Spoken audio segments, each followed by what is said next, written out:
तांबूस फुटता उधळलाली भूपाळी रामपारी दिशादाही उजळल्या आल गोकुळ आपुल्या दारी निर्भेळ आणि सकस चवीच गोकुळ लई भारी गोकुळ दूध संघाची दर्जेदार दुग्ध उत्पादने गोकुळ दूध, दही, तूप, दूध powder, cooking butter, table butter, paneer, इलायची श्रीखंड, आंबा श्रीखंड, फ्रूट श्रीखंड, ताक आणि लस्सी. गोकुळ दूध आणि दर्जेदार दुग्ध उत्पादने. चव आहे कोल्हापुरी. गोकुळ लई भारी.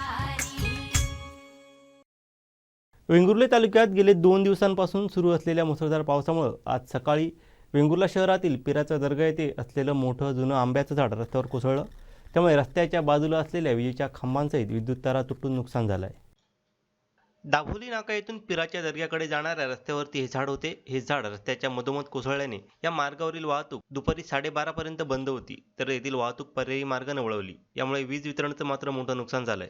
सकाळी झाड कोसळलं त्यावेळी रस्त्यावरती कोणी नसल्याने सुदैवानं जीवितहानी टळली. दरम्यान आंब्याचं झाड विद्युत वाहिनीवरती कोसळल्याने विद्युत खांबांचं तसंच रस्त्यालगत असलेल्या छोट्या दुकानांचं, मोबाईल शॉपीच्या डिजिटल फलकाचं मोठ्या प्रमाणात नुकसान झालंय. याबाबत माहिती मिळताच नगर परिषद कर्मचारी, महाराष्ट्र विद्युत वितरण कंपनीचे कर्मचारी तसेच वाहतूक पोलीस, परोळेकर, होमगार्ड घटनास्थळी दाखल झाले होते. वेंगुर्ला नगर परिषद कर्मचाऱ्यांकडून झाड बाजूला करून रस्ता वाहतुकीसाठी मोकळा करण्यात आला होता.